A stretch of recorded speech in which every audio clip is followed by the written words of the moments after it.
One in particular catches my eye. It looks like a flower. Eduardo tells me he has never seen it before.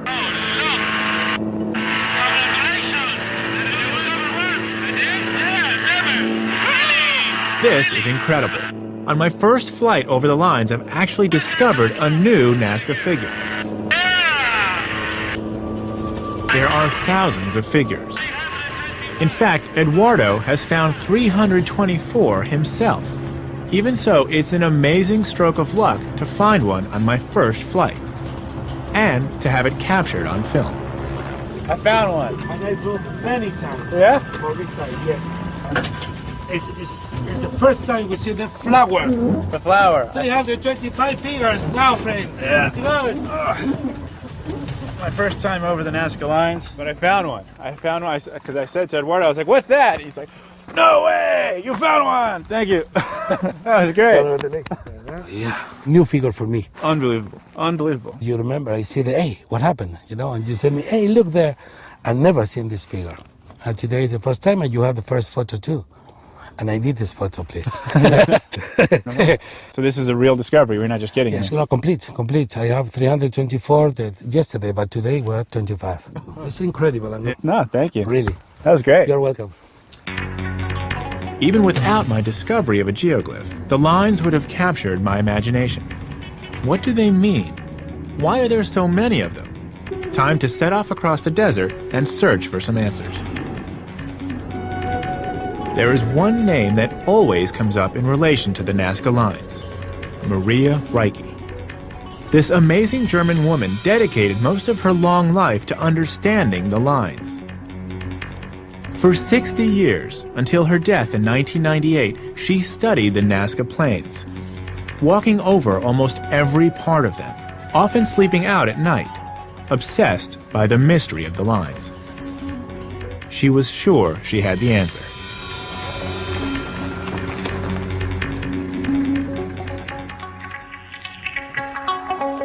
To find out about her theory, I'm going in search of Maria Reike's foremost disciple, Anna Maria Cogorno.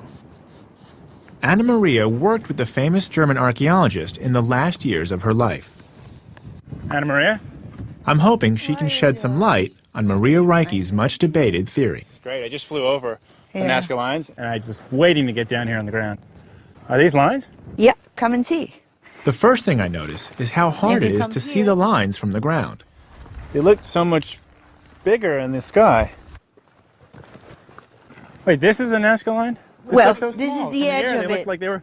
Yeah, So they much look bigger. like, yeah, but this is only the edge of it. So you're saying this is an edge? These are edges, these ones. So wait a minute, Anna Maria. These are the Nazca lines? Yes. Oh, okay, well, I got it. Okay, so now I'm looking at this thinking this is a Nazca line. Wait, scoot a little bit this way. Right, but if you come to the middle... This is the Nazca line. Yes. Okay. That's Straight. huge. Now, see, this I could see from the Right. sky. You can see straight ahead. Yeah, You know this how big it crosses. path. Right. Okay. So how are these made? Well, the only thing they had to do is just to push the pebbles and the stones to the side. To make the designs, the patterns, you know, just moving the pebbles and the stones. I always thought that they brought the rocks here and that they had to build these shapes, but they didn't. They sort of cleared the lines. Very simple but very logical way how to do it, no? So this whole field was covered with these dark rocks. Absolutely. Because there was this huge flood millions of years ago. So the yellowish clay is underneath, and it was covered totally with volcanic stones containing iron and the little pebbles. They came through big floods, no? So these are volcanic. Yeah. And then they used to lay on the surface over this lighter stuff. You're right. And then 2,000 years ago, they Yeah. pushed them into these patterns. The ancient Nazca must have had an advanced knowledge of survey techniques. With primitive transits and marker ropes, they could lay out complex designs across the desert. Then they just had to move the top layer of stone to reveal the pattern. It's a clever and simple way to transform the landscape. Archaeologists have calculated that a small group of people could have made one of the large figures in fewer than 48 hours. The other thing that amazes me is how the lines have lasted for so long. It turns out that there are two good reasons for that. The sand here has a high level of gypsum in it, which gets dampened every night by dew, gluing the stones to the ground. Also, the stones absorb so much heat in the day, they create a cushion of warm air above them, protecting them from the wind. As a result, any mark made on the desert stays for centuries. Car tracks made in the 1920s are still there today. So I understand how they made the lines. Now I want to know why they made them. Anna Maria tells me this is a good place to discuss Maria Reiche's theory. Yeah. That's great. Now I can see the trapezoid. So what does this mean? Well, the purpose of all the lines, figures, were related to positions of the moon, the sun, the stars, solstice lines also. So on the 21st of December, which is your summer It's our solstice, solstice. my winter solstice, Right, This line points to the place on the horizon where the sun rises. right. So, for example, the lines points out the horizons, and also the figures are the constellations. It's a fascinating idea. Maria Reiche believed the ancient Nazca built the lines to be a huge star chart, a map of the skies. The figures were constellations. The lines, pointing to the rising and setting of stars, allowed them to mark the seasons. If it's true, it would make the people of Nazca some of the greatest astronomers of the ancient world. But it turns out the astronomy theory leaves a lot unexplained. What Anna Maria said is really interesting. There's just one problem, and that astronomical alignment can only account for 30% of the Nazca lines. And if you draw any line on the desert, it's going to stand about a 30% chance of pointing at something on the horizon. The constellation idea is just as random. If you look at the night sky, you can make out just about any shape or figure you want. All in all, the astronomy theory by itself does not seem to get us very far. I'm on the trail of one of archaeology's greatest mysteries, the famous Nazca lines of Peru. I've already discovered a new Nazca figure myself, to the amazement of veteran pilot Eduardo Harang. No way! You found one! Thank you. That was great. I've also found out about the oldest theory of the lines, Okay. that they were a great astronomical observatory. But it turns out that theory is largely discredited. There's got to be another explanation. To get any further, I need to get closer to the Nazca people, who disappeared over 1,000 years ago. I've seen the lines they drew and the amazing environment they lived in, but I haven't got a sense of the people themselves. I'm told the place to do that is at the desert cemetery called Chauchilla. Deborah McLaughlin, who's come with me, is a Nazca specialist. What are these? This is one of the 13 tombs that you find here, and this has quite a few mummies in there. So these are Nazca bones? Yes, from the late Nazca period. And the cemetery, in fact, was used for a much longer period of time. It really was used up to the Wari period, which is the culture that came after the Nazcas. So between the 7th and 9th centuries? Yes, So this is pre-Inca, pre-Inca. Yes. late Nazca. Correct, yes. To protect them, some of the skeletons have been gathered together in pits by archaeologists.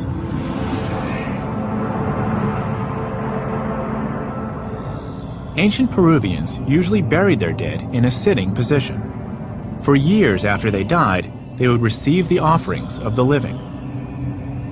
As centuries passed, they might be forgotten. But the desert is so dry, the mummies survived in almost their original state. They seem to be not, most of them are not artificial mummification, but they are rather a natural process. They only got the guts out of them. And then because of the dry conditions and the heat, they mummified naturally. Beyond the burial pits is one of the strangest sights I've ever seen. The desert is littered with fragments of human skeletons. So these bones, these are human bones, and they're Yes, just... yes. And they're just There's lying a school, here. part of a school, and then Wow, that's a bit spooky, huh? yep. This whole place is just... There are quite a few large bones around and skulls you see all around there. The whole area, you see all around, there's pieces of skulls, large Yeah. bones. There are even some remains of cotton. And that here, just Yeah, there. here. Yes. Oh my god. Some of the skulls. These are... Okay, I'm gonna That's just leave that cotton. there then. So this is cloth Yes. that the mummies that we just saw are interred in. There's a person underneath here. Yeah. There's probably people all over this place. Yes, it's a very large cemetery. And it's just through the erosion of time that we're Yeah. seeing the bones on the surface. Yep. Wow. Cool. That's freaky. I wanted to come close to the Nazca, but I never imagined I would get this close. This is a very surreal and, you know, just a visceral reminder of these people. This isn't just about lines and the artwork. These were people who lived here, and these are their bones to prove it. And for me, this really hits home. The Nazca burial ground is amazing. It also really impresses on me just how arid this desert is. That's why it struck me as strange that the lines included so many ocean animals. A whale, a fish, a frigate bird. I wonder if the sea might hold some clues to the mystery of the lines.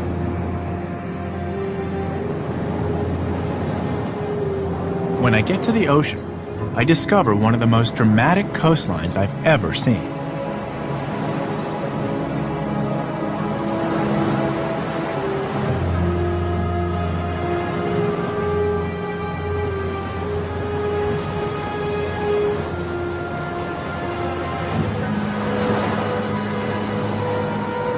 The seas of this remote coast are some of the richest in the world. I've heard that local fishermen still use techniques similar to those of the ancient Nazca. Deborah? I found you! Deborah is waiting for me at the beach. This is great. What are these guys doing? This traditional way of fishing, which, as I was telling you, I mean, they do it in a very, very similar way to what people did in ancient times. They have these floaters there.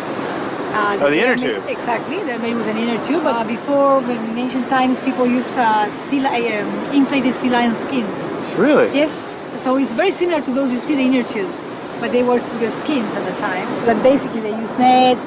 They were the same amount of people, used the same areas. So the materials have changed, but the technique hasn't. Exactly. But one reason why I'm here and why I was interested to see the seafaring activity is because I flew over the geoglyphs. Yeah. And I saw a lot of marine life pictures. Yes, definitely. Like whales. Yep. And I don't get it. Why would the people who dwell in the desert have these images of sea life? Well, obviously because they were living in both places. Yeah. No, they were complementing agricultural activities with fishing activities. No. So they split their time between the land and the sea. Exactly. Yes. Yeah. Imagine this scene with an inflated sea lion skin, plant fiber nets, gourd floaters, and rock weights. And there would have been not one crew of fishermen on this beach, but many. Now's my chance to find out about Nazca fishing techniques. Firsthand. Anyway, you know what? Here, can we hold this? What are you doing? I'm gonna go join them. Oh, really? Yeah, I just want my stuff. I'll see you at the other end.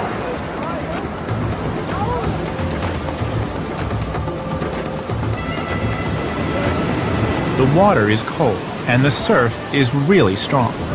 To do this on a daily basis, those Nazca fishermen must have been tough and determined.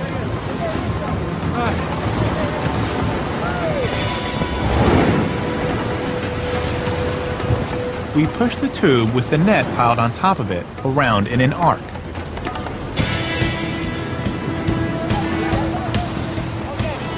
When we've completed the arc and brought the far end of the net ashore, we haul in both ends of the net.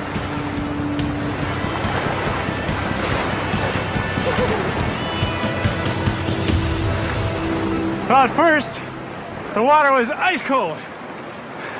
But then after you're swimming so hard against the current, it's exhausting. So I don't feel the cold anymore. I think they were kind of confused because They didn't really know why I was running into the water with them. And I don't know, there's supposed to be a game plan, like who goes where. I think they just forgot everything and went, oh my God, this guy's in the water with us. And why is he wearing his clothes? So now we just gotta pull it in and see if we caught anything. As we pull in the net, I wonder if it was from experiences like this that the Nazca drew their figures on the desert. This coastline is still populated by the sea creatures of the lines.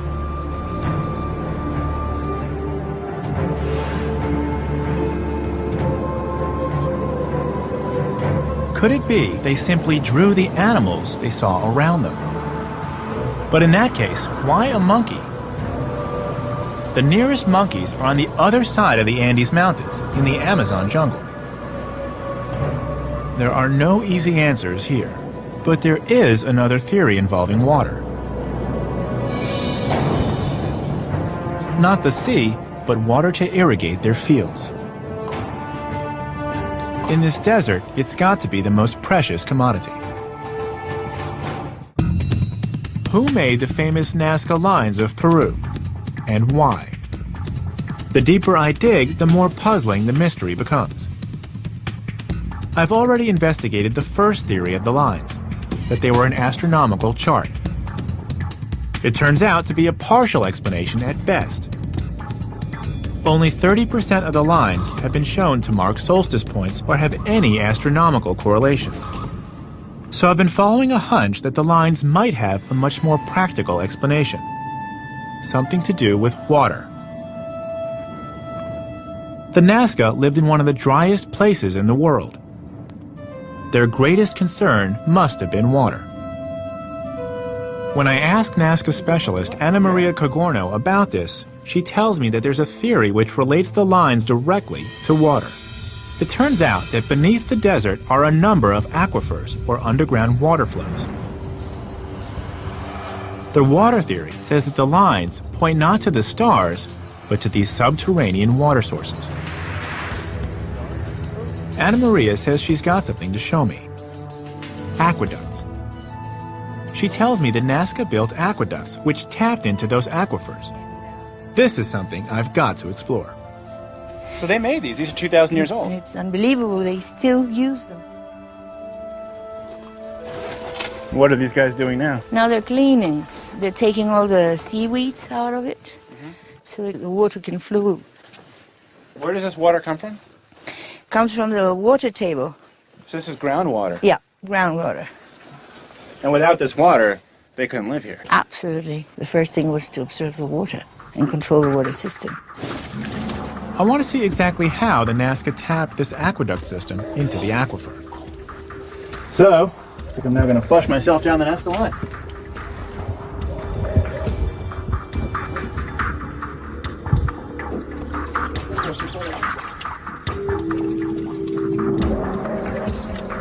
Let's see where it goes. Inside, it's cramped, smelly, and wet, which is what you'd expect of a 2,000-year-old aqueduct. What you wouldn't expect is how beautifully preserved it is. This is incredible. Can you imagine that this was made 2,000 years ago? Look at this. It's like this perfect little channel running underneath the desert above. That is incredible. And then I find out why it's so well preserved. Way inside the aqueduct, I meet a man cutting the mosses and grass, which have grown here since the last cleaning. He's getting the aqueduct ready for the rains, which will fill it in a few weeks' time. It's an incredible thought that these aqueducts have been maintained like this for almost 2 millennia. Every 50 yards or so, there's a spiral entrance to the system, which makes it easy for people to get to the water. From the air, these entrances look amazing, like huge screw holes in the desert. This remarkable water system still irrigates large areas of the desert today. Water is a precious commodity in this parched landscape. The few rivers generate oases of green vegetation, but for much of the year are dry. The aquifers, filled with water from the mountains, never dry up. According to the water theory, the lines marked these underground water sources. Aqueducts were one way the Nazca could tap into them.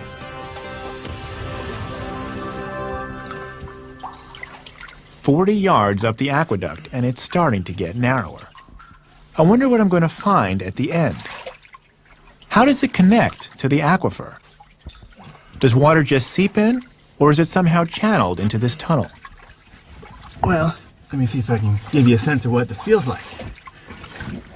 Aside from the cramped position, it's cool, and it smells like mud. Not stagnant mud, maybe because they're cleaning them now, but definitely there's a loamy smell. Something's been here for a while. I push on, but the going gets harder. Okay, it's getting narrower. Before long, I can tell there's no way I'm going to make it all the way up to the aquifer. It's a lot smaller than I was expecting. This is the tight part. This is the tight part. So close! As the aqueduct gets smaller and smaller, I have no choice but to go up at the next exit. Not far, not much farther.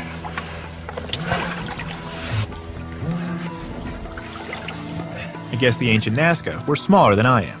And I gotta say, I am amazed. I had no idea that aqueducts existed in South America, and certainly not 2,000 years ago.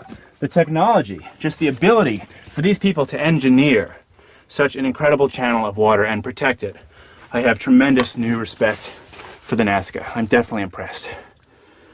And I definitely need a shower. So could the Nazca lines be pointing to subterranean sources of water? I discovered that geologists have plotted the lines against the underground geological faults and aquifers of Nazca.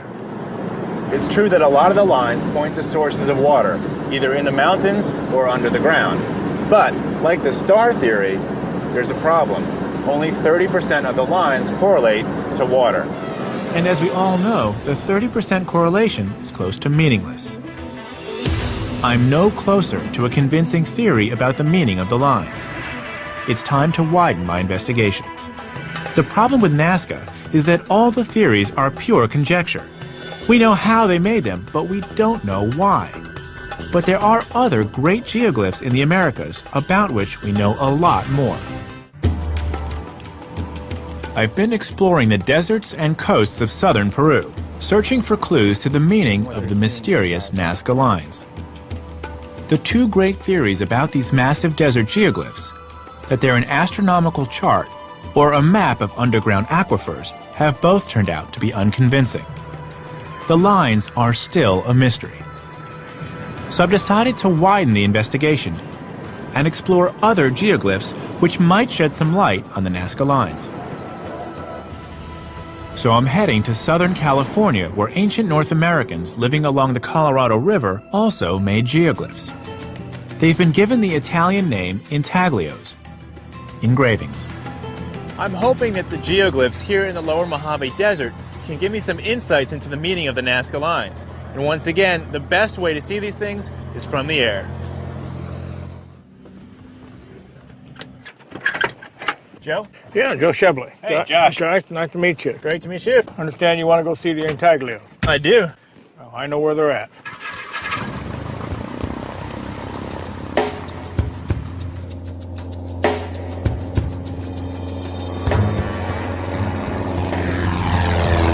The flight takes us from the irrigated flatlands around the small town of Blythe towards a low range of mountains in the distance. The intaglios are in the foothills on the far side. As we fly over the mountains, I'm struck by how similar the parched, barren landscape of the Mojave is to the Nazca Plains.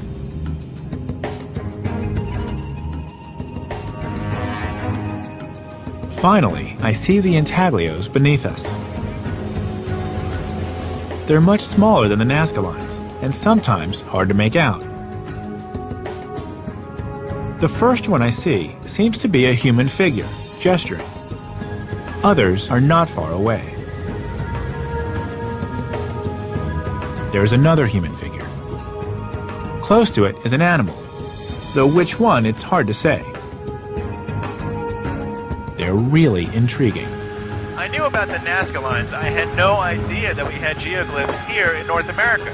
But again, why? Why did people go to such lengths to put these forms in the middle of a very dry, hostile environment? What do they mean? I can't wait to get down on the ground and investigate them further. What really distinguishes the intaglios from the Nazca lines is that the direct descendants of the people who made them still live in these lands. What do you do? So the first person I want to talk to is Lori Kachora, an archaeologist and an elder of the Quetzan people.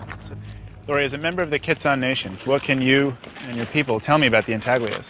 They use them for religious practice. There are two different types. There is one that's the good being, and then there's one that's the bad. So when you look at it, we're talking about the negative and positive world, negative and positive way of our life. So cosmic forces are being dealt with around these geoglyphs? Yes. But practically speaking, then, how would people actually use these as part of their ceremonies? Oh yes, people use them in many different ways, just seeking for knowledge, wisdom, whatever one is searching for. What Lori tells me about the intaglios is a real revelation. Their meaning has nothing to do with astronomy or water, and everything to do with religion. They are figures from the great creation myths of his people. He says that they were also the sites for vision quests and important ceremonies. Could this have been the purpose behind the Nazca lines too? It might explain why the people of Nazca spent so much time and energy creating them. Perhaps, like the intaglios, the figures were the gods of Nazca creation. Could it be that Nazca were turning the desert into a sacred landscape, a great ritual arena where they could perform their ceremonies? The person who might be able to tell me more is one of the world's leading authorities on geoglyphs, David Whitley. David, what can the geoglyphs here at Blythe tell me about the geoglyphs at Nazca? Well, what's important about these is that we have historical and contemporary Native American accounts for why these were made and how they were used ceremonially. That may not be exactly the same as the reasons why the Nazca lines were created and how they were used, but it begins to give us an idea of how traditional people why they made and how they used these sorts of features, and that's a good place to start an archaeological investigation. The intaglios are fragile. Like the Nazca lines, they're as easy to erase as they were to make. Fencing them in may not be beautiful, but it makes very good sense. It looks like they make these the same way. They push away the volcanic crust to reveal the lighter sand below. This desert pavement, yes, just scraped away. So what does this mean? Well, this happens to be Mastamho, the creator deity. And this is the location of a mythic event, a place where he did something important in the creation story. Here, the rivers of the Colorado River waters were rising, and he stopped the area from flooding by raising and lowering his arms 4 times. That caused the water to recede, and it saved the people. And they've captured that story here on the ground. Correct. And then there are others? I think there's one more down there. Yes, there are others that are related to this particular mythic event. How is it then that they would use a glyph like this for a ceremony? What they would do on a ritual pilgrimage would be to come to this location and, for example, use a spot like that and have a ritual dance, a ceremony at a location here where an important event occurred. So this little patch of sand here was cleared area, cleared away. And then they would perform a ritual here. A dance, potentially, That here. relates to the geoglyph there. It would commemorate this particular mythic event. Lori and David have opened up a whole new dimension to my understanding of these great desert geoglyphs. Here on the Mojave, they were clearly ceremonial sites. Now I need to find out if the Nazca lines were too. My search for the meaning of the Nazca lines has taken me from Peru to Southern California.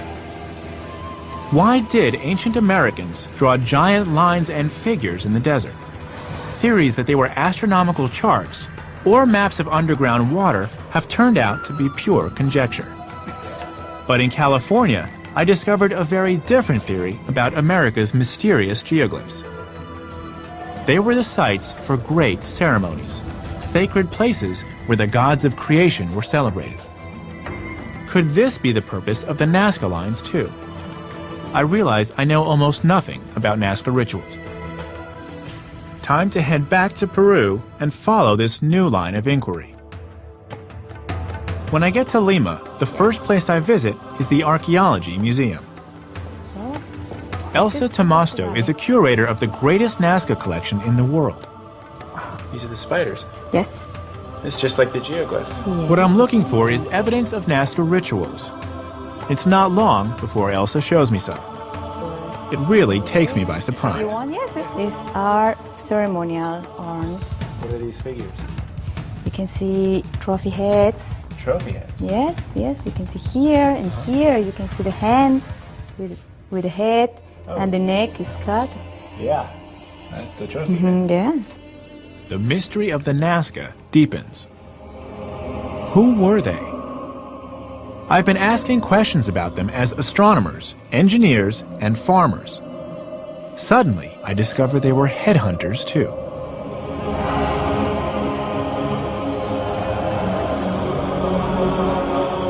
I knew that the Inca, who dominated this area 500 years after the Nazca, decapitated their enemies and took their heads as trophies, even using them as drinking vessels. Now I discover the Nazca did something similar. In another room of the museum, Elsa shows me the gruesome evidence. So this is a trophy mummy. Yes. What was the use of them? Probably ceremonial. They call it trophy heads, but we are not sure that it was a war around it. Wow. Can I hold it? Yes, but Yeah? very, very carefully, please. Okay, very careful. Wow. It's just, you know, I've seen mummies, but I've never just seen the head. Yeah. It's kind of weird. Without a body, all you have is a head. It feels as weird as it looks. It's really weird. This one has an unusual skull. Isn't that strange? Yes. It's sort of squished. Yes. Why? It's a deformation. They use when they were babies. They use the deformator. They would? Yeah. Okay, so they would deform themselves voluntarily. Yes. You can Okay, see yeah. here another thing. They took the skin out Yeah. and clean the muscles and take out all the soft tissue to be sure that it will dry. And then take again the skin and put it again. Yeah. And then they used to hang it. They would hang it by its own hair. Yeah, uh-huh. Sometimes it's hair, sometimes it's cotton. It's not always the same thing. And so this ritual served what purpose? You don't know. Perhaps to get something from the gods. From gods, these were offerings. Elsa tells me that most of the trophy heads are Nazca people.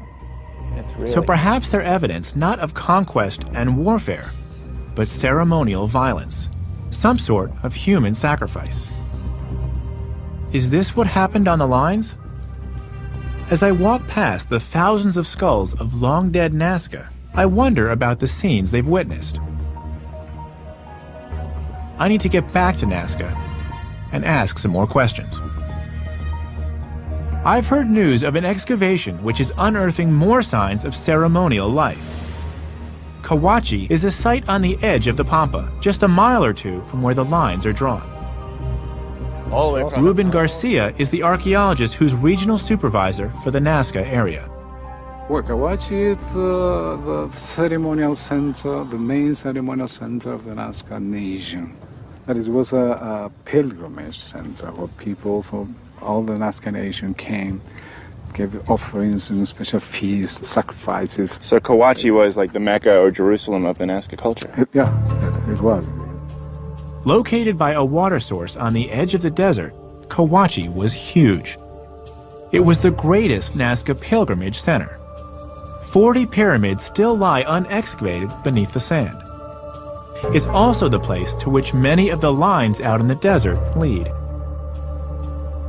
Evidence from Kawachi and from comparisons with the ways living Andean peoples perform their rituals have convinced most archaeologists about the ritual significance of the lines and figures. Many are related to fertility. Ruben has organized a demonstration for me of one of the most common Nazca symbols.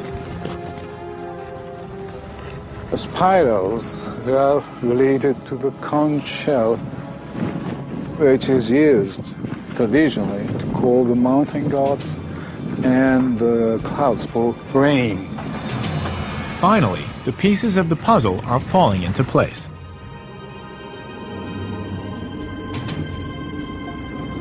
Most archaeologists now believe the lines were sacred pathways on which the Nazca performed their great ceremonies. The figures represented creator spirits, the gods controlling the forces of nature. The Nazca turned their desert into a vast altar to the gods of creation. And everybody thinks now that most of the lines were made to be walked upon in special ceremonies, rituals, and dancing, maybe singing, playing musical instruments as a way of calling the gods. The Nazca made their geoglyphs so big because they wanted the gods to look down on them and see they were remembered. When the Nazca danced on the lines and figures, they were making an offering to those mythic beings on which every aspect of their lives depended. Did those offerings include human sacrifice? Ruben tells me there's no evidence of violent rituals on the lines. But he knows there's still a lot about the Nazca to be discovered. Who knows what theories about the mysterious lines of Nazca will emerge in the future?